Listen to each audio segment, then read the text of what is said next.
Hello students, कैसे हैं आप लोग। स्वागत है आपका एमजीसीआई के यूट्यूब चैनल पर। और आज हम जो टॉपिक समझने वाले हैं वो है श्वासन की क्रियाविधि, मैकेनिज्म ऑफ ब्रीदिंग है कि श्वासन की क्रियाविधि के लिए एनसीईआरटी ने क्या कहा है। टॉपिक है हमारा श्वासन की, या इसे हम श्वासोच्छ्वास भी कहते हैं, श्वासन की क्रियाविधि। अंग्रेजी में कहा जाएगा इसे mechanism of breathing, mechanism of breathing है। एनसीईआरटी कहती है कि अगर हम ब्रीदिंग या श्वासन या श्वासोच्छ्वास की बात करें तो इसमें मुख्यतः दो चरण शामिल है। एक चरण वो है जिसमें आप वायुमंडलीय वायु को फेफड़ों में प्रवेश करवाते हैं, जिसे कहा जाता है अंतः श्वसन या इंस्पायरेशन। और दूसरी प्रक्रिया वो है जिसमें फेफड़ों में भरी हुई वायु को बाहर वायुमंडल में मुक्त किया जाता है, जिसे कहा जाता है निःश्वसन या एक्सपायरेशन। इन्हीं दोनों चीजों की हम लोग कंपैरिजन करेंगे। एक चीज हमारे पास है अंतः श्वसन, अंतः श्वसन या जिसे हम कहते हैं इंस्पायरेशन, और दूसरी चीज हमारे पास है निःश्वसन जिसे हम कहते हैं एक्सपायरेशन।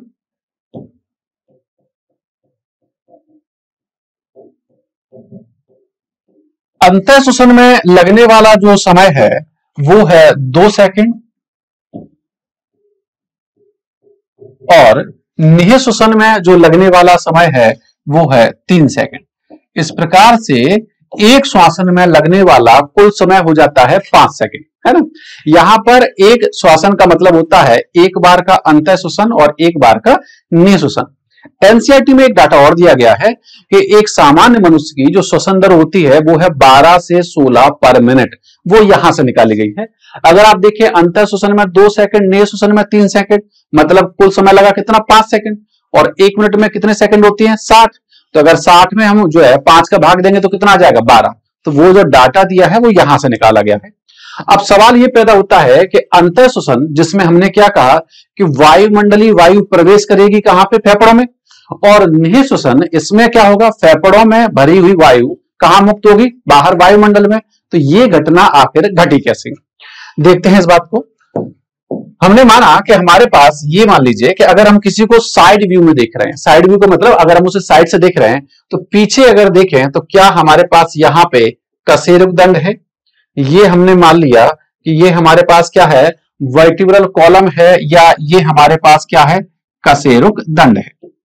ठीक है, कशेरुक दंड, ठीक है। और अगर हम उसी मनुष्य को सामने से देखें तो सामने यहां पर एक हड्डी नजर आती है जिससे बोला जाता है स्टर्नम, और ये हमने मान लिया ये है हमारा स्टर्नम या उरोस्थी। ठीक है, स्टर्नम या फिर हम इसे क्या बोलेंगे, उरोस्थी। ठीक है। एनसीईआरटी कहती है कि हमारे फेफड़ों को प्रोटेक्ट करने के लिए होती है वक्षीय गुहा, और इस वक्षीय गुहा को बनाने में भाग लेता है, अगर हम पृष्ठ सतह पर बात करें तो वो क्या है, कशेरुक दंड, और अधर सतह पर बात करें तो वहां पे क्या है, उरोस्थी। इसके साथ साथ में यहां पर इनको आपस में जोड़ने का काम करती हैं कौन, पसलियां। तो यहां पर हमारी क्या लगी हुई है, पसलियां लगी हुई हैं। टोटल 12 जोड़ी पसलियां पाई जाती हैं, है ना। यहां पे हम पूरी नहीं बना रहे हैं, सिर्फ मैकेनिज्म को समझने की कोशिश कर रहे हैं। अब यहां पर क्या हो रहा है कि इन्हीं वक्षीय गुहा के अंदर रखे हैं हमारे क्या, फेफड़े। यहां पर हमने मान लिया कि यहां पर ये हमारे रखे हुए हैं क्या, फेफड़े। ठीक है, तो वक्षीय गुहा के अंदर क्या रखे हुए हैं, फेफड़े रखे हुए हैं, और इनके नीचे यहां पर लगी हुई है क्या, डायाफ्राम। क्या लगी हुई है, डायाफ्राम। अगर हम डायाफ्राम को देखें तो एनसीईआरटी ये कहती है कि डायाफ्राम जो होती है वो कैसी है, गुंबद के आकार की है, डोम शेप है। इस प्रकार से हमारी जो वक्षीय गुहा है वो किस किस से मिलकर बनी है, कशेरुक दंड, उरोस्थी, पसलियां, और नीचे क्या लगा है, डायाफ्राम। इन सबने मिलकर के बनाया हुआ है क्या, हमारा वक्षीय पिंजरा, और इस वक्षीय पिंजरे के अंदर रखे हुए हैं हमारे क्या, फेफड़े। ठीक है, इस प्रकार की बनावट है हमारे किसमें, श्वसन तंत्र में है। अब ये चीज अगर अंतः श्वसन में भी होगी तो बाह्य श्वसन में होगी। अब फर्क क्या है कि अंतः श्वसन में क्या घटना घट रही है और बाह्य श्वसन में क्या घटना घट रही है, इस चीज को हम लोग देख लेते हैं। आप ये मान लीजिएगा कि मान लीजिए हमारे पास यहां पर एक पॉइंट है और यहां पर एक पॉइंट है, ठीक है। ये हमारा अग्र और ये हमारा पश्च भाग हो गया। यहां पर एक डायमीटर है, अग्र पश्च व्यास, एनसीईआरटी ने अग्र पश्च आयतन करके भी कहा है। ये हमारी पृष्ठ सतह है और ये हमारा क्या है, अधर सतह है। तो ये हमारा आयतन हो गया किस बेस पे, पृष्ठ अधर आयतन हो गया जी। अब होता क्या है, एनसीईआरटी ये कहती है इस बारे में कि अगर हम अपनी पसलियों की बात करें तो हमारी पसलियां जुड़ी हुई हैं किससे, पेशियों से, और इन पेशियों को नाम दिया गया है अंतरापरशुक पेशी। शब्दों पे ध्यान दीजिएगा, एनसीईआरटी ने इनका नाम दिया गया है अंतरापरशुक पेशी, ठीक है। इसका मतलब क्या है, इन्हें अंग्रेजी में कहा जाता है इंटर, इंटर मतलब बीच में। तो आप देख पा रहे हैं कि कहां है ये, दो पसलियों के बीच में। कोस्टल, कोस्टल मतलब हो गया पसलियां, मसल्स, ऐसी मसल्स जो कहां है, पसलियों के बीच में है, इसलिए इन्हें क्या नाम दिया गया, इंटरकोस्टल मसल्स। अब यहां पर आप देख पा रहे हैं कि ये जो पेशियां हैं ये कहां पाई जा रही हैं, पसलियों के बीच में, इसलिए नाम क्या हो गया, इंटरकोस्टल मसल्स। एनसीईआरटी ये कहती है कि आखिर अंतः श्वसन की शुरुआत कहां से होती है, तो अंतः श्वसन की शुरुआत होती है कहां से, डायाफ्राम के संकुचन से। डायाफ्राम का संकुचन होगा तो जो संरचना पहले किस रूप में है, डोम रूप में, गुंबद के आकार की है, वो कैसी हो जाती है, चपटी हो जाती है। आप देख पा रहे हैं वो कैसी हो गई है, चपटी हो गई है। गुंबद आकार से कैसी हो गई है, चपटी। और अगर ये चपटी हो जाएगी तो आप खुद से सोचिएगा कि पहले अग्र पश्च व्यास में आयतन कितना था, इतना था, अब वो बढ़ के कितना हो गया है, इतना हो गया है। इसको ऐसे समझिएगा, इसी का एक रूप यहां ले लेते हैं कि ये हमारे पास मान लो कशेरुकदंड है, ये हमारे पास उरोस्थि है, ये हमारे पास डायफ्राम है जो पहले कैसा है, गुंबद के आकार का, और ये एक पॉइंट ऊपर का मान लिया। ये पूर्व स्थिति है। और बाद की स्थिति में क्या हो रहा है, बाद की स्थिति में ऐसा हो रहा है कि यहां पर ये जो डायफ्राम है वो कहां खिसक गया है, नीचे खिसक गया है। तो पहले जो हमारा जो आयतन था, जो ऐसा हो सकता था अगर हम इन पॉइंट्स को मिलाते यहां पर, लेकिन अब वो कैसा हो रहा है, अब वो आयतन जो है वो बढ़ रहा है। कहां पे बढ़ रहा है, वो अग्र पश्च में बढ़ रहा है। इसके अलावा इन्हीं इंटरकोस्टल मसल्स जो अपन ने कहा ना, अंतरापरशुक पेशी, इनमें जब संकुचन होता है तो जो हमारा स्टर्नम है वो कहां आता है, बाहर की तरफ। मतलब जो हमारा स्टर्नम पहले यहां था वो खिसक के कहां आ जाएगा, बाहर आ जाएगा। और अगर ये बाहर आ गया तो हमारा पृष्ठ अधर व्यास ये भी बढ़ जाएगा। आप देख पा रहे हैं हमारा अग्र पश्च व्यास भी बढ़ रहा है और हमारा पृष्ठ अधर व्यास भी बढ़ रहा है। मतलब हमारा कुल मिला के जो हमारी वक्षीय गुहा है उसका आयतन बढ़ रहा है। इसके अलावा एनसीईआरटी में एक पॉइंट और कहा गया है कि वक्षीय गुहा में हुआ कोई भी परिवर्तन फेफड़ों में दिखाई देगा। मतलब अगर वक्षीय गुहा का आयतन बढ़ रहा है मतलब फेफड़ों का आयतन भी बढ़ रहा है। यहां से फिजिक्स में एक फॉर्मूला आप लोगों ने पढ़ा होगा, PV is equal to N R T. अगर हम एन आर और टी को कांस्टेंट मान लें तो यहां पर पी इनवर्सली प्रोपोर्शनल हो जाता है वी के। मतलब यह हुआ कि अगर आयतन बढ़ेगा तो दाब कम होगा और आयतन कम होगा तो दाब बढ़ेगा। यहां पे क्या हो रहा है, आयतन बढ़ रहा है, आयतन बढ़ रहा है मतलब फेफड़ों के अंदर का दाब कैसा हो जाएगा, कम हो जाएगा। किसकी तुलना में कम हो जाएगा, वायुमंडलीय दाब की तुलना में जो है फेफड़ों के अंदर का दाब, जिसे उन्होंने नाम दिया है इंट्रा पल्मोनरी प्रेशर। फेफड़ों के अंदर का दाब जो है वो कम हो जाएगा। इस वजह से ये जो वायुमंडलीय वायु है वो फेफड़ों में प्रवेश कर जाएगी। यही घटना हमारी क्या है, अंतः श्वसन है। अंतः श्वसन के बाद अगली चीज जो हमारे पास आती है वो क्या है, निःश्वसन। निःश्वसन में क्या हो रहा है, आप इसी चीज को दिमाग में रखिएगा कि यहां पर ये हमारी क्या है, कशेरुकदंड है और ये हमारी क्या है, उरोस्थि है और नीचे हमारा क्या लगा है, डायफ्राम।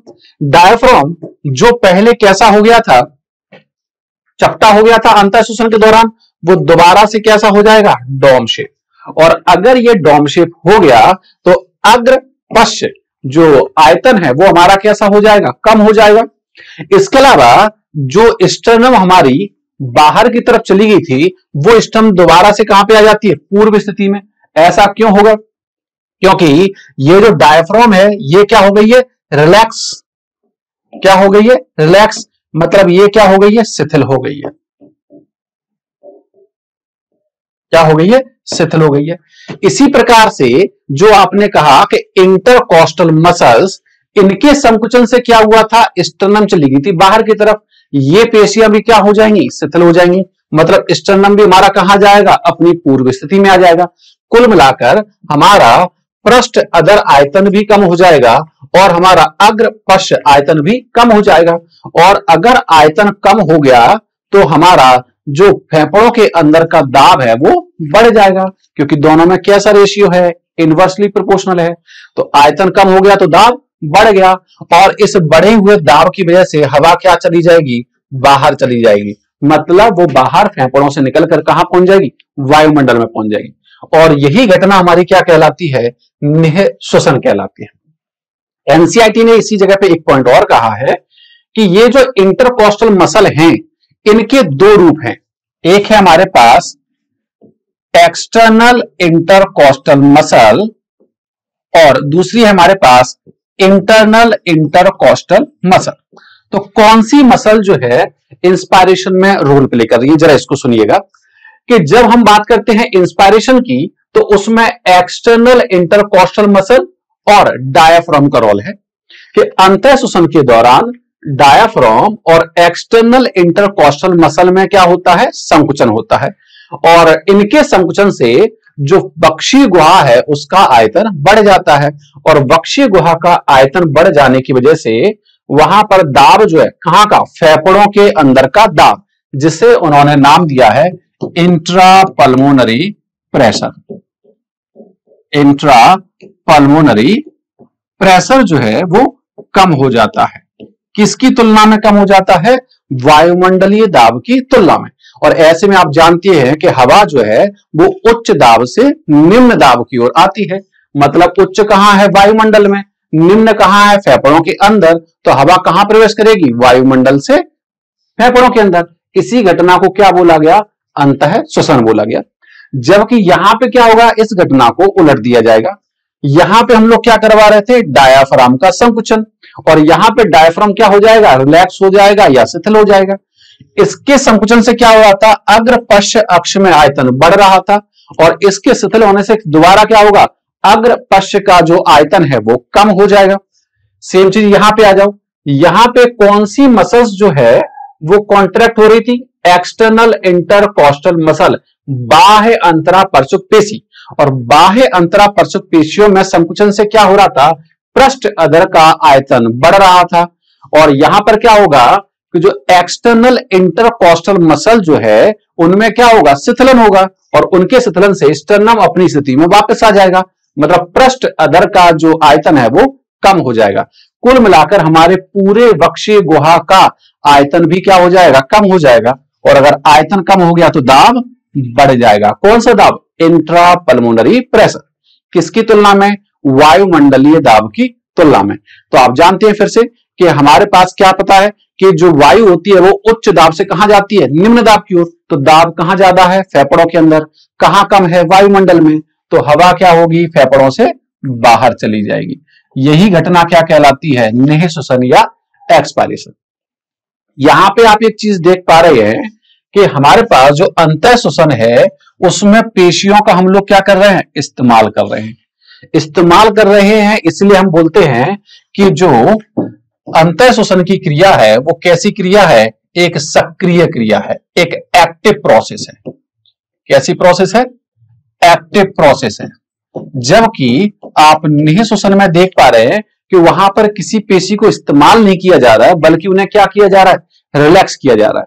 रिलैक्स किया जा रहा है, इसलिए जो निह श्वसन या एक्सपायरेशन है वो एक निष्क्रिय या पैसिव प्रोसेस है। मतलब इसमें किसी भी प्रकार की पेशी का इस्तेमाल नहीं हो रहा है। ठीक है, तो हमारे पास श्वसन में या श्वासन में, या सही कहे तो श्वासोच्छ्वास में कितनी घटनाएं हैं, दो। एक अंतः श्वसन और एक नेह श्वसन, एक सक्रिय क्रिया है और एक निष्क्रिय क्रिया है। अंतः श्वसन में लगा समय कितना है 2 सेकंड है और नेह श्वसन में लगा समय कितना है 3 सेकंड है। ये था हमारा आज का टॉपिक। आज के लिए बस इतना ही। Thank you very much. Thanks a lot.